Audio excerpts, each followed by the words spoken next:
সাবধান, যে ঘরে চারটি জিনিস থাকে ওই ঘরে গজব আসবেই। বাঁচতে হলে এখনই সরিয়ে ফেলুন। প্রিয় দর্শক, যেই ঘরে এই চারটি জিনিস থাকবে সেই ঘরে কখনো রিজিকে বরকত হবে না।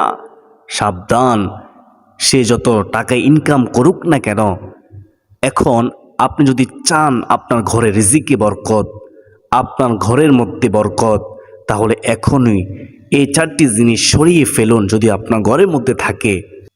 যে ঘরে এই চারটি জিনিস থাকবে সে ঘরে কখনো শান্তি আসবে না, শান্তির আশা করা যাবে না।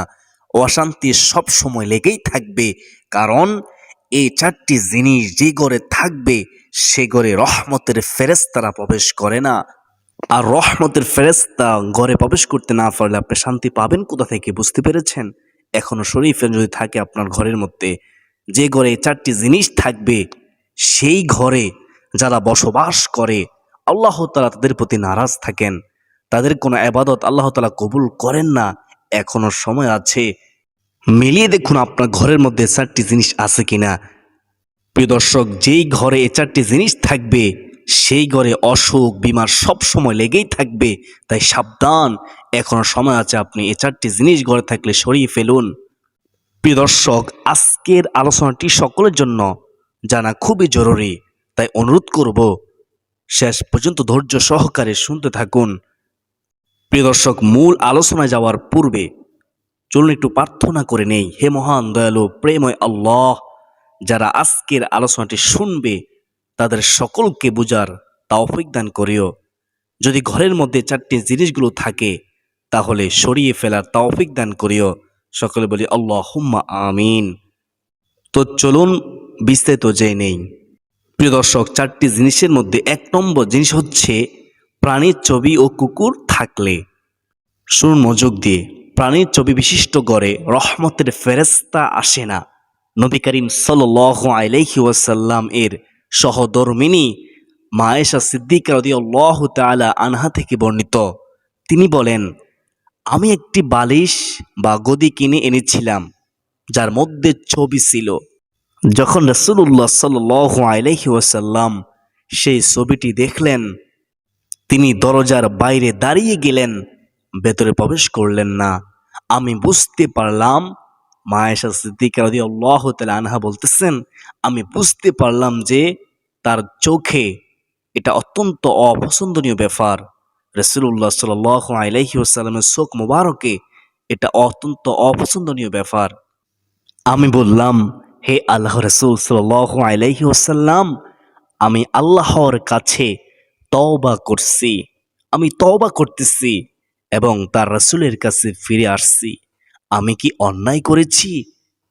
তখন রাসূল সাল্লাল্লাহু আলাইহি ওয়াসাল্লাম বলেন, এ গদি কিসের জন্য হে আয়েশা? আমি বললাম, ইয়া রাসূলুল্লাহ, ইয়া হাবিবাল্লাহ নবী গো, এটা আপনার জন্য খরিদ করে এনেছি যাতে আপনি বসতে পারেন এবং হেলান দিতে পারেন। তখন রাসূলুল্লাহ সাল্লাল্লাহু আলাইহি ওয়াসাল্লাম বলেন, এই ছবি নির্মাতাকে কিয়ামতের দিন শাস্তি দেওয়া হবে এবং বলা হবে, যা তুমি সৃষ্টি করেছ তার প্রাণ দাও, তার জীবন দাও। এবং তিনি আরো বলেন, রাহমাতুল লিল আলামিন নবীজি আরো বলেন, হে আয়েশা শুনো, যে ঘরে প্রাণীর ছবি থাকে সেই ঘরে রহমতের নূরের ফেরেশতারা প্রবেশ করে না। নাউযুবিল্লাহি মিন যালিক। সহিহুল বুখারী হাদিস নম্বর হচ্ছে 5181। অপর বর্ণনায় রয়েছে, রাসূলুল্লাহ সাল্লাল্লাহু আলাইহি ওয়াসাল্লাম বলেন, যেই ঘরে কুকুর থাকে, যেই ঘরে কুকুর থাকে বা প্রাণীর ছবি থাকে সেই ঘরে রহমতের নূরের ফেরেশতারা কখনোই প্রবেশ করেন না। বুখারী শরীফের হাদিস, হাদিস নম্বর হচ্ছে 5949। প্রিয় দর্শক, আবু দাউদ শরীফের 4158 নং হাদিসটি শুনুন, বুঝতে পারবেন। আবু হুরায়রা রাদিয়াল্লাহু তাআলা আনহু থেকে বর্ণিত, তিনি বলেন, রাসূলুল্লাহ সাল্লাল্লাহু আলাইহি ওয়াসাল্লাম বলেছেন, হযরত জিবরাইল আলাইহিস সালাম আমার কাছে এসে বলেন, গত রাতে আমি আপনার কাছে এসেছিলাম কিন্তু আমি প্রবেশ করিনি, কারণ ঘরের দরজায় ছবি ছিল, ঘরের মধ্যে ছিল ছবিযুক্ত পর্দা।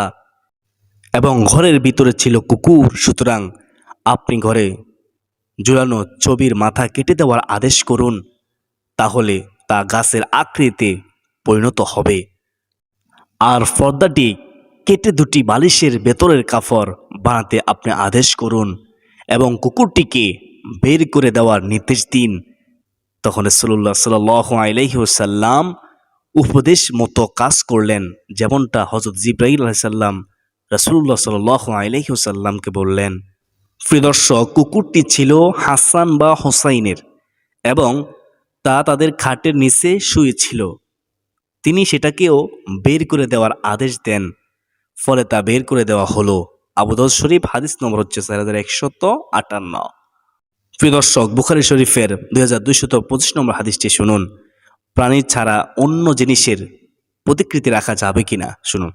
সাইদ ইবনু আবুল হাসান রহমতুল্লাহি আলাইহি থেকে বর্ণিত, তিনি বলেন, আবু ইবনে আব্বাস রাদিয়াল্লাহু তাআলা আনহু এর কাছে উপস্থিত ছিলাম।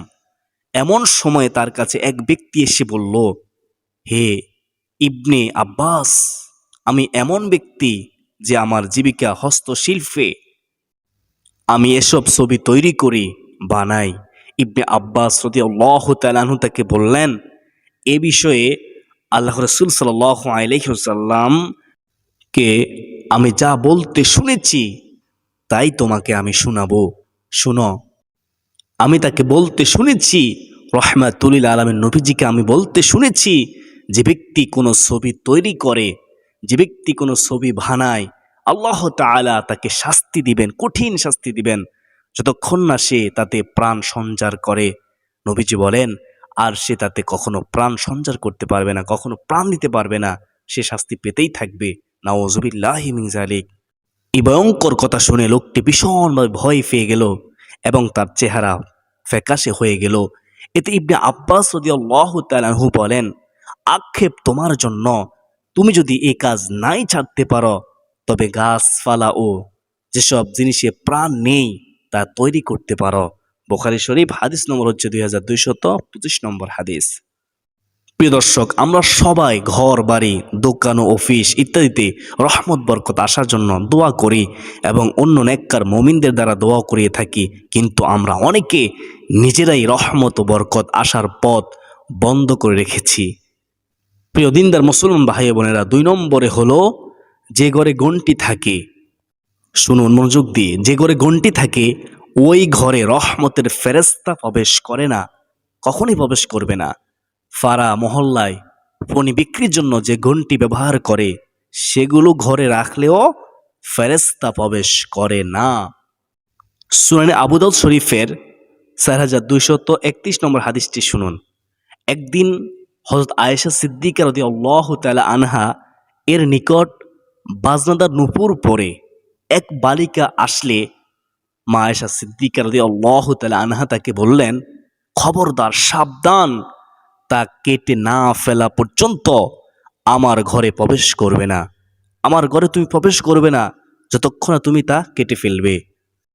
তারপর তিনি বলেন, রাসূলুল্লাহ সাল্লাল্লাহু আলাইহি ওয়াসাল্লাম বলেছেন, যে ঘরে ঘন্টি থাকে সেই ঘরে রহমতের নূরের ফেরেশতারা প্রবেশ করে না, আর ওই ঘরে বরকত থাকে না, শান্তিও থাকে না, অশান্তি সবসময় লেগেই থাকে। সুনান আবু দাউদ, হাদিস নম্বর হচ্ছে 4231। প্রিয় দর্শক, এখন আমরা জানবো 3 নম্বর। 3 নম্বরে হচ্ছে যে ঘরে বাদ্যযন্ত্র থাকে। প্রিয় দর্শক, মুসনাদ আহমদ শরীফের 4535 নম্বর হাদিসটি শুনুন। সুনান আবু দাউদ শরীফের 4924 নম্বর হাদিসটি শুনুন। যে ঘরে বডি যন্ত্র থাকে, বাদ্যযন্ত্র থাকে, সে ঘরে রহমতের ফেরেশতা প্রবেশ করে না। বিখ্যাত তাবেঈ হযরত নাফি রাদিয়াল্লাহু তাআলা আনহু থেকে সহিহ সনদে বর্ণিত, তিনি বলেন, চলার পথে আব্দুল্লাহ ইবনে ওমর রাদিয়াল্লাহু তাআলা আনহু বাঁশির আওয়াজ শুনলেন। চলতেছেন, এমন অবস্থায় তিনি বাঁশির আওয়াজ শুনলেন, সাথে সাথে তিনি 2 কানে আঙ্গুল দিলেন। দোনো কানের মধ্যে কি করলেন? আঙ্গুল দিয়ে দিলেন, যাতে আওয়াজ না শোনা যায়। কিছু দূর গিয়ে জিজ্ঞাসা করলেন, হে নাফে, এখনো কি আওয়াজ শুনছ? আমি বললাম, হ্যাঁ, এখনো শোনা যাচ্ছে। তারপর আমি যখন বললাম, এখন আওয়াজ শোনা যাচ্ছে না, তখন তিনি কান থেকে আঙ্গুল সরালেন এবং বললেন, একদা রাসূল সাল্লাল্লাহু আলাইহি ওয়াসাল্লাম চলার পথে বাঁশির আওয়াজ শুনে এমনই করেছিলেন এখন আমি যেমনটি করেছিলাম। সুবহানাল্লাহ।